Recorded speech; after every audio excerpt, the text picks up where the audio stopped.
Today, we're talking about time, not time management, time reality. Because if you're a mom who keeps thinking, I need more time, what you really mean is, I need fewer priorities happening at the same time. And if that sentence just made your shoulders drop even a little bit, good. Because in this episode, I'm going to give you a simple rule that creates immediate relief.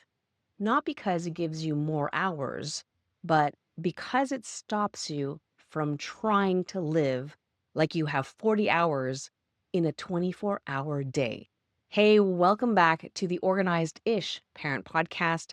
I'm Dianne Jimenez, and around here, we don't do perfect routines. No, we do real life systems that work even when the kids are loud, schedules change, and you're tired. So if you've been telling yourself lately, I just need to get more disciplined, or I just need to get it together, I want you to stay with me because what I'm about to say might change how you plan your entire week. You're not behind, you're overloaded. Parenthood is challenging enough as it is, and getting organized sounds easier said than done. Now, combine these two together, and it's truly a balancing act that many of us struggle with day in, day out. If you're here, it's because you want to know how to get your life and home more organized and structured where the kids are involved too, so that parent life is a little easier and you can focus on what truly matters. Hey there, I'm Dianne Jimenez, owner and founder of One Tidy Place. I created this podcast because I know parents have their hands full. I know this because I have 3 kids of my own. Each week, we'll talk about all things organizing, teaching kids life skills, and contributing to the home, being on the same page with your partner, and raising your kids together while you tidy up, go out for a walk, or just need some real talk. I'm here for you. Thank you for tuning in. Are you ready? Let's do this. If you have 47 priorities, you have none. Not because you don't care, not because you're not capable, but because your brain can't execute 47 priorities. It can only panic about them. And that panic, that's what steals your energy. That's what makes you feel behind well before the day even starts. Here's the core truth. Most moms don't need a better schedule. They need a better filter. Because the problem isn't that you're lazy. No, it's not that you're bad at routines. It's that your week is overbooked with good intentions. And the reason this hits moms so hard is because moms aren't just doing tasks, right? Moms are doing transitions. Moms are doing emotional labor. Moms are doing life management while trying to keep everyone alive, fed, and functioning. So when you plan your week like a productivity robot, it looks good on paper, right? But it collapses in real life. Your schedule isn't broken. Your expectations are. So here's the rule. And I want you to hear how simple this is. In a season where you're overloaded, here's what you can realistically handle and still feel good. You're going to need 1 needle mover, 1 home stabilizer, and everything else is maintenance. That's it. Now, I know some of you are already thinking, Dianne, that's not enough. And I get it, because when you've been carrying everything, your brain is constantly trying to solve for safety. So your brain thinks, if I can just fix all of it, I'll finally feel calm. But calm doesn't come from fixing everything. Calm comes from a plan that doesn't set you up to fail. Now let's define these two things. What's a needle mover? A needle mover is one thing that creates real progress, not catch up on everything, not get my life together, not reset everything. Something specific, something measurable, something that actually moves the needle.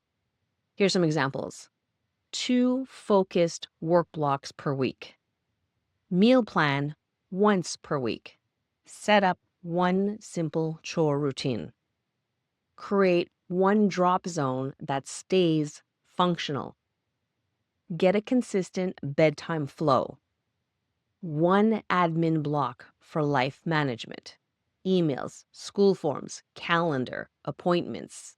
Notice what all of these had in common. They're not trying to fix your whole life. They're trying to create one area of progress. What's a home stabilizer? A home stabilizer is one thing that reduces chaos fast. It's the thing that keeps your week from tipping over. Because the truth is, a lot of moms don't need more time, they need less friction. Here's some examples: dishes reset, laundry baseline, 10-minute nightly reset, backpacks and shoes reset, kitchen close. And just so we're clear, a home stabilizer is not deep cleaning, all right? It's not a Saturday purge the whole house. No, it's a small stabilizer that keeps the home from spiraling. Now, hear me. This is where moms mess it up. They pick 7 needle movers, then they pick 5 home stabilizers. Then they're confused as to why they can't keep up. My friend, that's not a plan. That is a pressure cooker. Let me tell you why this rule works so well. When you try to do everything, you wake up already behind. Your brain is scanning a huge list all day long, and it creates this constant background noise of, I'm not doing enough. I'm forgetting something. I should be doing more. And that mental noise that's being created, it's exhausting. But when you choose 1 needle mover and 1 stabilizer, your brain finally has something to aim at. It reduces decision fatigue, it reduces guilt, and it creates consistency. And consistency is what actually builds momentum, not intensity. Listen, good intentions aren't systems. Let me paint a scene for you because I know you've lived this. You wake up motivated. You think, okay, today's the day. You've got a plan. You're going to tidy the house, answer emails, work out, meal plan, start a new routine, teach the kids chores, and somehow feel calm and present while doing it. It feels so good at 8 a.m. And then by 2 p.m., something happens, because it always does. A school email, a child melts down, a meeting runs long, someone needs snacks, someone forgot something, the kitchen explodes. Then nighttime comes, and you sit down and you think, I didn't do anything. But you did. You did a lot. You just did emergency management instead of planned progress. And that's the moment where moms usually turn on themselves. They think, I'm inconsistent. I can't stick to anything. Why can't I just follow through? Look, a plan that requires a perfect day will fail on a real one. And this is exactly why moms feel like they can't stick to anything. It's not a character issue. It's not a willpower thing. It's that your plan doesn't account for reality, that you're the default for interruptions. So we're not going to keep blaming you, okay? We're going to change the filter. So the shift is this: stop trying to win the day, start trying to win the week. And the way you win the week is by choosing one thing that matters and protecting it. Because your life already has enough pressure, right? Your plan shouldn't be another source of failure. Okay, so here's what I want you to do this week. And I want you to actually do it, not just nod your head while you're listening to this, okay? Or think, yeah, that sounds like a good idea. I should do that. No, actually do this the moment your hands are free, okay? You're gonna grab a pen and a paper or open your notes app on your phone. Now, write. My one thing for the next 7 days is, you fill in that blank and make it specific. Not be more organized, not get my life together. No, it has to be something like 2 45-minute work blocks on Monday and Thursday. Meal plan every Sunday for 15 minutes. Specific. Here's another example: one drop zone by the door that stays functional. Here's another one: one bedtime anchor, lights out at 8:30. Then you're going to write, my home stabilizer for the next 7 days is, fill in the blank. Again, small and repeatable. I'm going to give you some examples. Kitchen clothes every night for 10 minutes. One load of laundry every day. This is something that we've been doing for years, by the way, and it's game changing. There's no thinking about it. It's just something that we do daily. Another example: backpacks and shoes reset after school. Here's another thing that I do each week and encourage my clients and my friends to do this too: calendar check every Sunday night. Now, here's the final step. For everything else, you say, that's maintenance. I'll do what I can. Not because you don't care and not because you're giving up, but because you're building a sustainable rhythm, not a perfect week. All right, let me give you 3 quick rules so you don't sabotage this. All right.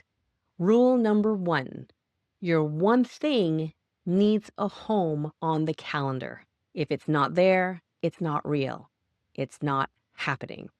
Rule number 2: your one thing should not require a perfect day. It should fit a normal day. And rule number 3: don't upgrade the plan midweek. I'm going to say that again. Do not upgrade your plan midweek. Let the win be enough. Stop trying to win the day. Win the week, because consistency comes after simplicity. All right, so before I go, if you want help choosing your one thing, DM me or private message me the word one, O-N-E, and in that message, tell me 2 things. 1, what you're juggling right now, and 2, what feels most urgent. Then I'll help you pick a needle mover that actually fits your current season. And if you want a quick diagnostic, take my quiz. It's called What's Your Organizing Style? It'll be linked in today's show notes, or you can grab it after this episode at diannejimenez.com/quiz. That's DIANNEJIMENEZ.com/quiz, QUIZ. So that's it for today, my friend. Remember, choose one thing that would make your week easier. Then protect it and let the rest be good enough. All right, friend, I appreciate you being here, and I'll talk to you soon. Have a great rest of your day. Bye-bye.